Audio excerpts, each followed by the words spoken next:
if you were following along yesterday, you know I was talking about ingredients of chips. So I bought these because they're 96 cents.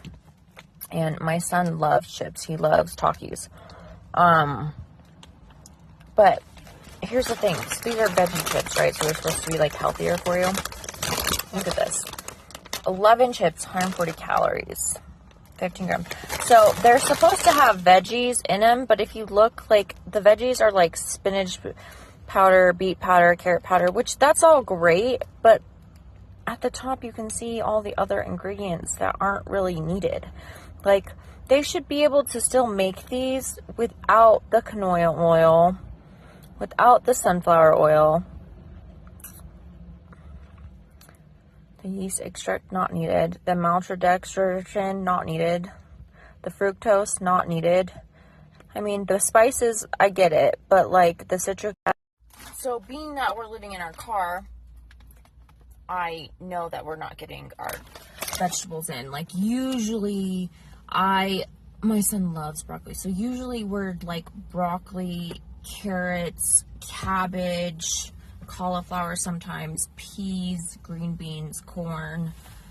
Is corn really a vegetable though? I don't really consider it a vegetable. I know it's a vegetable, but I don't consider it a vegetable.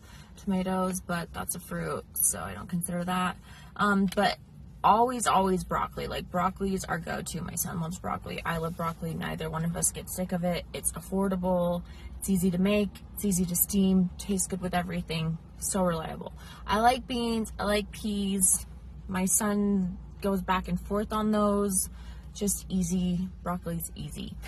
But these have veggies in them supposedly, but it's still not like veggies, you know?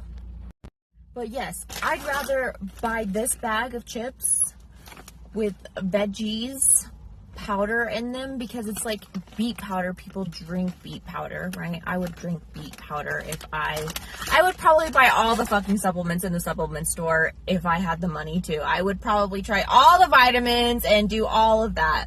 But, you know, it's just not in our budget. But obviously I would rather buy these for my son than Cheetos or Takis or any of that other crap. So I've never wanted to raise my son so all natural, all organic, all this, all that, because I don't want him to, you know, revert in the real world as a college student or whatever and be like, oh my God, I've never had anything bad to eat. So now, he'll go crazy and want all the bad things, which could not be the case. Some people might be completely fine and just never want it, but you never know. So as a parent, I decided to raise my son and prepare him for the real world. And so, yes, I did get him McDonald's Happy Meals when he was really young. But as I got into diet and fitness and nutrition at about 5, I quit buying him fast food completely.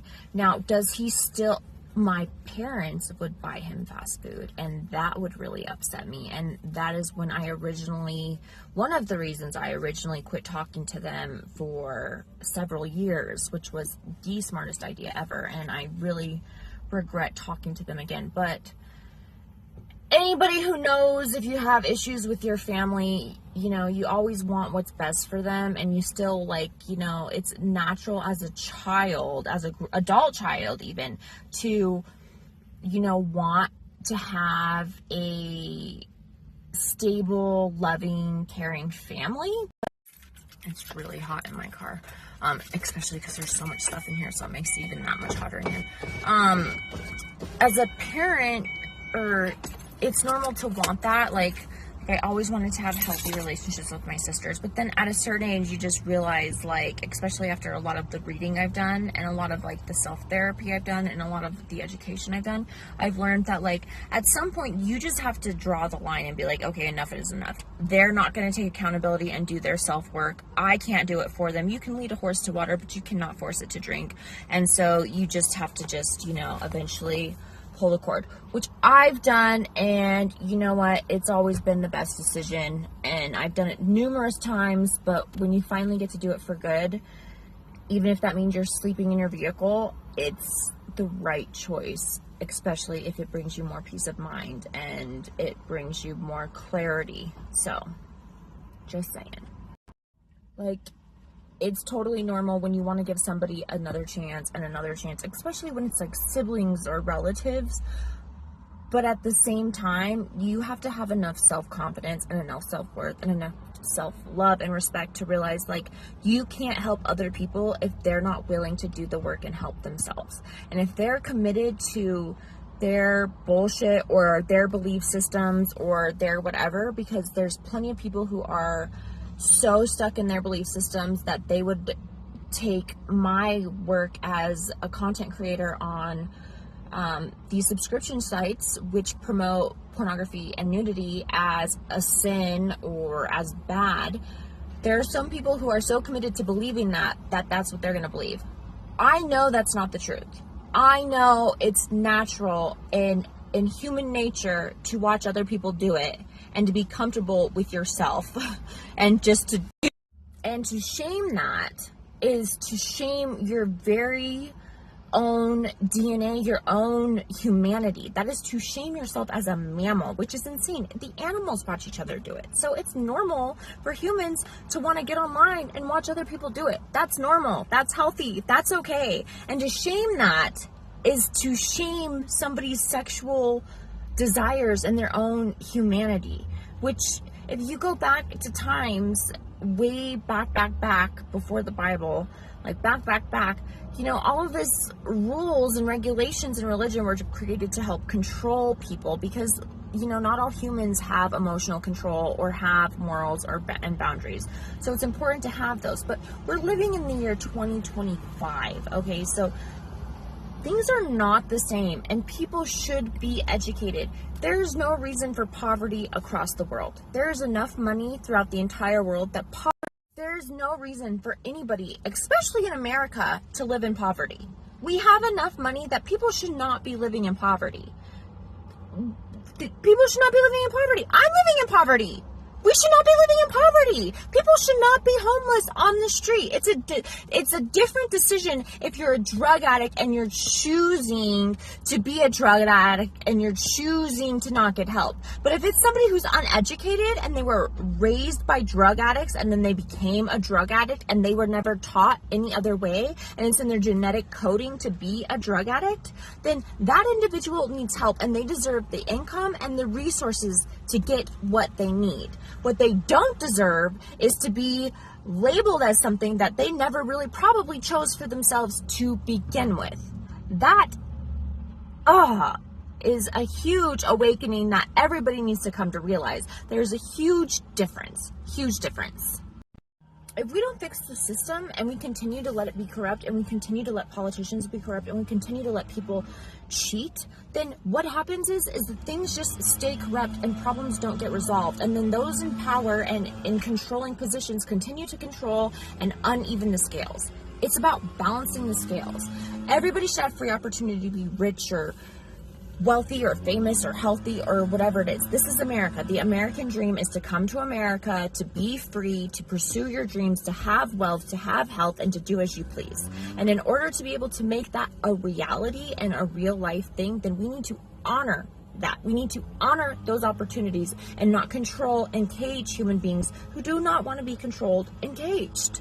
I mean, it's totally different. If you're willing to put in the work and educate yourself and learn and grow, then you should be able to, you know, do whatever the fuck you want, as long as you're not hurting other people, which, let's be honest, porn doesn't hurt other people. Now, if porn's hurting your marriage or if porn's hurting you as an individual, then you need to address your marriage or you need to address whatever is going on with you internally. So if you're a man or a woman who is utilizing pornography all of the time instead of also being healthy and also having relationships with your spouse and also having a healthy self-relationship with yourself and also working out and also doing all the things necessary to have, you know, a normal reaction to your serotonin levels and whatnot. If you're not solely relying on pornography to, you know, get an energy boost or get a dopamine hit and you're healthy all around, then porn is not a problem.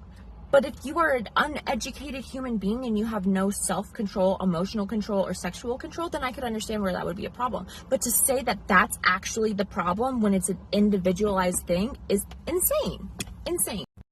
People just want to blame something, and we can all find something to blame. We can all find something to blame. We can all find somebody to blame. It's like, you know, oh, well, blame the doctor because the doctor didn't give you the right information. Well, if the doctor wasn't educated with the right information, then the doctor needs to blame the education system. And if the education system, so it needs to go up the chain, which ultimately goes back to the government needs to take accountability. The government isn't a one person. The government is a whole complex mess of things and systems and rules and regulations, which are all flawed and all messy, and they need to get cleaned up, and it needs to be clean so that way that we can receive proper education. We can have proper doctors with proper information, as opposed to just saying, oh, well, this state's only going to get this information and this state's only going to get this information.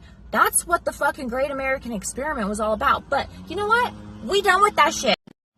Trauma and CPTSD is a real thing. It is a real thing. And if you are the type of person who's reacting, or you have anger issues and you're triggered and then you react, you need to learn emotional control. You need to figure out what's causing those things. But with trauma or PTSD or CPTSD, anything out of the blue, a random vehicle that reminds you of something from your childhood or from your past can all of a sudden trigger you to have you go off to be completely angry and upset, which maybe that car on any other day would never bother you, but on a particular day, it's just upsetting. That's completely normal. That's completely normal. But understanding that and then educating yourself about it and then doing the proper techniques, whether it's talking, breathing, whatever it is for each individual, whatever works best in that moment and that situation with that certain circumstances, depending on the environment, who they're around, who they're with, what's happening, that is the individual's responsibility. But they cannot be blamed. If people are reacting to abuse, especially if it's abuse that's been repeated, and if somebody is being rude or insulting you and then you are reacting, and then all of a sudden they're blaming you for reacting when they've been hassling you or trafficking you or misleading you or misguiding you or miseducating you or trying to entrap you or trying to limit your availability for information, research, humans, friends, resources, they cannot blame you for being upset about that. They cannot. Just like I cannot be blamed for my reactions when I sense and when my spirit guides are accurate and when my psychic kicks in and tells me what's up. I can't be blamed for that. If you get mad at somebody for calling something out, then so be it. But like, it's just important to be educated and informed. That doesn't mean go out and act like an idiot or go out and call people out just to call them out. It just means be, just like the manipulation, like my phone camera. Sometimes my filters will look perfect, and then sometimes my filters will look so horrible, and it'll like look even like it's like giving my face lines right now where I don't even have lines. But that just goes to show how, I mean, if we're gonna invest all this money in technology and then it's not gonna work and not be reliable, then what the fuck's the point? Then whoever's responsible for the technology and manipulating the phone, like this camera, the phone I got, like it's not the phone I wanted. The camera angle's inaccurate and is not what I want. And the phone does videos on its own and does zoom in and out on its own. And I didn't even touch any of the settings. It just happens. So, but nobody's getting in my phone, right? Like it'll overheat for no reason, but it's a new phone. It shouldn't do that. But no, they want to make it so now we're going to control your phone. So now you have to go in and you have to get all this stuff done and nothing's actually wrong with you, but we're just controlling it. It's fucking stupid, and it's a violation of your constitutional rights and your human rights. And human rights aren't even being honored all over the world, and that's a fucking problem that needs to get solved too, because your human rights are to make decisions for your own body and for your own health. And if you're required to get a vaccine or to go do this, or even in schools, if you're required to have this, and this, that's a violation of your human rights, because you have the right to decide for yourself and your child what you want. Now, that doesn't mean like, oh, well, you're going to go to prison because you don't take your kid to the dentist. That's different. That's not what I'm getting at. Obviously, health is important, but to decide and put parameters on what somebody wants health to be, especially if they're controlling those parameters for financial gain for a company, is absolutely absurd and unacceptable, which we all already know this anyways. my phone should not be overheating, but it's already overheating. I'm sitting in a vehicle. It's not in direct sunlight. It should not be overheating, and it's overheating. But it's funny because anytime I start to make progress on anything on my phone, all of a sudden my phone has some weird bug. And then I bring it in, they're like, oh, it's fine. There's nothing wrong with it at all. I'm like, that's not suspicious as fuck, is it? Anyways, this wasn't going to be my original topic. I came on here to talk about fucking chips. But you know me, I always get on a tangent. I was on a fucking hell of a roll this morning about some of this stuff. So I guess it just continued on. But anyways, that's my spiel for today on that. Just like, I always want to like post all this stuff and then something happens and then it's just like, I don't know, it's just the craziest thing. It's just the craziest thing. It's just like lying to people about their bodies and their body's functionality and then being like trying to give them surgeries when they don't need surgeries is totally taking advantage and not okay. And it needs to change. And the government needs to take accountability and change it.